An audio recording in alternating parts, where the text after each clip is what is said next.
Менің каналыма қош келдіңіздер. Ең бірінші подписаться етіп, маған лайк басыңыздар. Бүгін бізде тағы да Нұрали баламыз келіп отыр. Сіздерге жалпы бүгін футболмен қалай жұмыс жасау керек баламен көрсетемін. Қандай жағдайда? Яғни, егер бала қолын тірей алмаса, опорасы жоқ балалар болады и кеудесін ұстай алмаса. Бізде Нұралиде сол бар. Бұлай ұстаған кезде бұл балада сәл артқа қарай кетіп қалады и отырған кезде де түзу отыра алмайды. Ол кейін мысалға қазір білінбесе де бала 20-30-ға келген кезде омыртқасы қисайып сколиоз болуы мүмкін, бұлай бүкірейіп сөйтіп қалады, иә. Сондықтан соның алдын алу керекпіз. Енді балалар әлі 1 жасқа дейін гибкий болады. Қалай сіз оны күтесіз, қалай оны ұстайсыз, соған байланысты бала өзі реттеліп кете береді. Давайте кеттік. Ең әуелі футболға негізі жалаңаш жатқызасыздар. Мен қазір сіздерге ютубқа жалаңаш баланы көрсетуге болмайды, сондықтан шешпедім.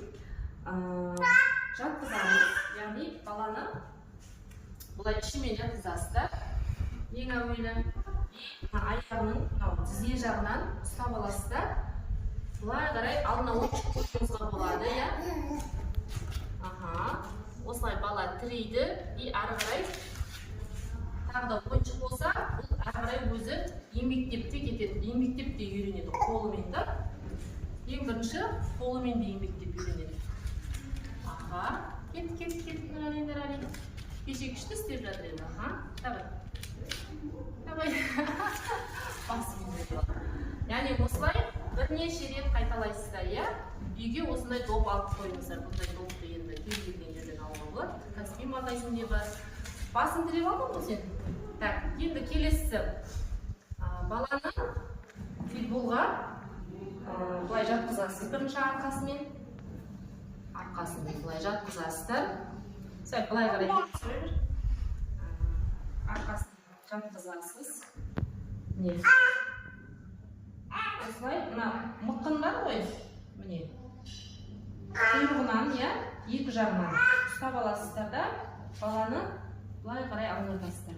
Міне, бала да өзі әрекет етіп жатыр, осылай бала міне қолын тірейді.